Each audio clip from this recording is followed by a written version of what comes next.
Virtually all texts will have a singular primary purpose. When you see multiple purposes within a text, you are usually seeing secondary or supporting purposes. To illustrate this, think of a text like a mountain.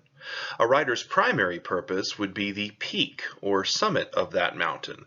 However, there's a series of supporting purposes that the writer has along the way. These would be like the way stations or checkpoints that hikers or climbers would need to arrive at in order to reach the peak.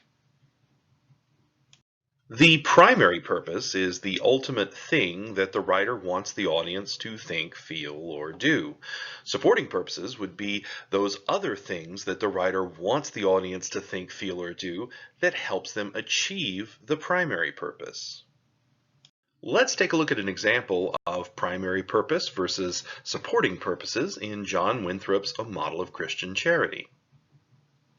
Winthrop's primary purpose is to inspire the Puritans to fulfill their covenant with God by creating a city on a hill.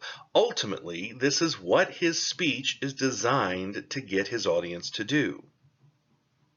He does, however, also have a number of supporting purposes within this text.